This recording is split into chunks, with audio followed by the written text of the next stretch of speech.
কিভাবে মারছে, কি করছে? ওরে এভাবে গলা চাইপা ধরছে। কে ধরছে?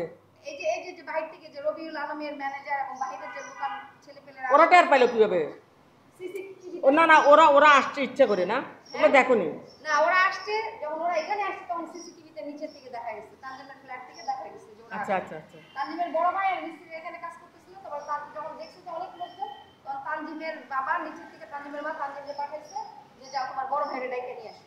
ও আস্তে আস্তে ওই সিঁড়ি থেকে করে গলা চাইপা ধইরা ওরে চিৎ করে ফেলে, ওর বুকে পাড়াটা ধরছে, বুকের মধ্যে বাইরে ঠিক আছে। তারপর তানজিম রে সিসি ক্যামেরা দেখা যাচ্ছে, তখন ওর ওই সিঁড়ির গোড়া নিয়ে গেছে, ওইখানে নিয়ে ওর ইচ্ছা মতো ওর বুকের মধ্যে লাথি দিছে, ওর বুকের মধ্যে ঘুষাইছে, আর এই সিসি ক্যামেরা ভাঙে ফেলছে। এবং নিচের যে সিসি ক্যামেরা ছিল এই চালাকি। তবু তোমরা এই ফুটেজটা রাখোনি? ফুটেজ আপনারা দেখতেছেন না মিডিয়াতে, যেটুকু ফুটেজ সেটুকু তো দেখেছি। হ্যাঁ দেখেছি। হ্যাঁ, তাইলে এরপরে যখন সিসি ক্যামেরা ভেঙে গেছে তখন তার কোনো ফুটেজ দেখা যায়নি। এবং নিচের যে সিসি ক্যামেরা ছিল সেটা ইচ্ছা করা, এখানে আরেকজন ল্যান্ড ওনার আছে ওনার নাম কবির, উনি ইচ্ছা করে নিচে সিসি ক্যামেরার ফুটেজ, নিচে সিসি ক্যামেরা বন্ধ করে রাখছে।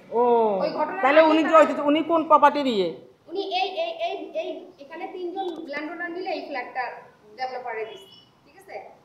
তার মধ্যে একজন হচ্ছে কি যে প্রকৌশলী সুলতান আহমেদ, একজন হচ্ছে যে কবির, আর একজন হচ্ছে মজিবর, এই তিনজনে মিলে একটা ল্যান্ড ওনার দিছে, বুঝছেন। এখন আপনি যদি মিডিয়ার লোক হয়ে থাকেন